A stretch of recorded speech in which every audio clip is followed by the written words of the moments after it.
Hola, bienvenidas y bienvenidas otra vez y continuamos analizando el tema de los principios. Dijimos que es la Carta de las Naciones Unidas el primer documento internacional donde se recepta un conjunto de principios del derecho internacional aplicables a todos los estados y en cualquier circunstancia.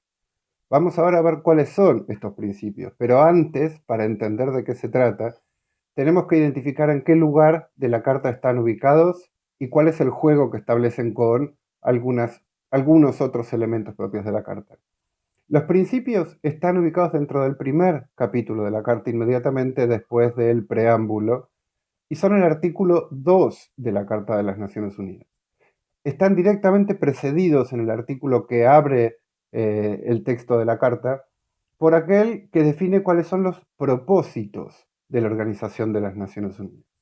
No es necesario en esta pastilla pasar lista de cuáles son los propósitos de la organización, pueden encontrarlos en la guía y no tienen mayor dificultades para ser comprendidos. Pero sí tenemos que recordar aquí, aunque sea un momento, que los propósitos son los fines que los estados establecen como las razones que llevan a la creación de la Organización de las Naciones Unidas y para los cuales ella tiene que trabajar. Los propósitos son los objetivos finales, hacia dónde quiere ir la organización, por qué la organización es creada como tal. Definidos estos propósitos, la Carta avanza entonces sobre los principios. A diferencia de los propósitos, que son el objetivo al que se quiere llegar, los principios lo que van a marcar son pautas de comportamiento para alcanzar esos objetivos. Es decir, lo que nos dicen los propósitos como primer metamensaje, si se quiere, es que el fin no justifica los medios. No queremos alcanzar los propósitos de la organización de cualquier manera y a cualquier precio. Queremos hacerlo respetando nuestro camino hacia ellos unas ciertas pautas de comportamiento. Esas pautas de comportamiento son efectivamente los principios del derecho internacional. Esto significa que si los propósitos son fines y no puede entonces condenarse a ningún país por no alcanzar los fines, porque es un proceso siempre continuo, los principios sí son pautas de comportamiento y por lo tanto los principios sí son jurídicamente vinculantes y pueden reclamarse de cualquier Estado en cualquier momento en caso de que sean incumplidos. La Carta establece 7 principios del derecho internacional. El primero de ellos es el de igualdad soberana de los Estados.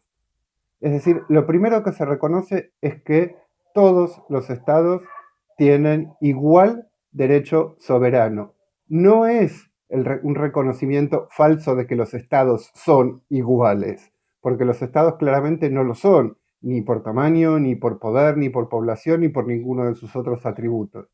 Se trata simplemente de reconocer que la soberanía que viene acompañada por el hecho de ser un Estado es idéntica más allá de estas diferencias y por lo tanto no hay estados soberanamente superiores y estados soberanamente inferiores, lo que podría justificar, por ejemplo, intervenciones de unos sobre los otros. El segundo principio es el principio de buena fe, un principio siempre difícil de asir, siempre difícil de explicar, aunque todos entendemos rápidamente de qué se trata. Pero el segundo principio lo que implica es el cumplimiento de buena fe de las obligaciones asumidas. Para ponerlo en una forma muy reducida en nuestra pastilla, lo que tenemos que decir es que este principio implica que las obligaciones se asumen para ser cumplidas. El tercero de los principios es el de solución pacífica de controversias internacionales. En caso de que una controversia aparezca, todas las posibilidades para buscarle una solución están abiertas siempre y cuando no se traspase el límite de recurrir al uso de la fuerza armada.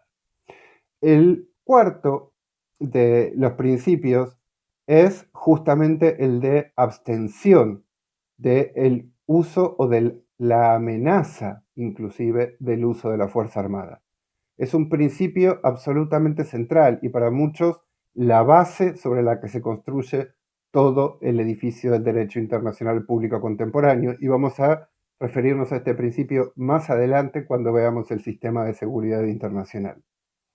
El quinto es un principio de ayuda a la organización por el cual los estados se comprometen a apoyar a la Organización de las Naciones Unidas para poder hacer realidad y llevar al campo las decisiones que tome. El sexto es ese principio extraño al que aludíamos al comienzo, por el que se establece que aún los estados que no son miembros de la organización deberán conducirse respecto de los principios que está presentando el artículo 2 de la Carta de las Naciones Unidas. Y el séptimo es un principio que ha crecido en importancia y también en complejidad, como es el de no intervención de la organización en asuntos que son internos de los estados. Es decir, un límite que se le pone a la Organización de las Naciones Unidas es el de que no puede interferir en temas que sean de competencia interna de cada uno de los estados definir. Estos 7 principios constituyen todo el edificio del derecho internacional, o más bien la base de todo el edificio sobre el que se construye el derecho internacional. Y son entonces la pauta fundamental que deben respetar todos los estados y todos los sujetos del derecho internacional en sus comportamientos, en todo momento y en todo lugar. Todo el curso de Derecho Internacional Público, en alguna medida, es un desarrollo, explicación y detalle del contenido de estos principios aplicado a situaciones, a sujetos del derecho internacional particular. Pero estos 7 principios son entonces la base fundamental de todo cuanto vamos a ver a lo largo de este cuatrimestre en el derecho internacional público.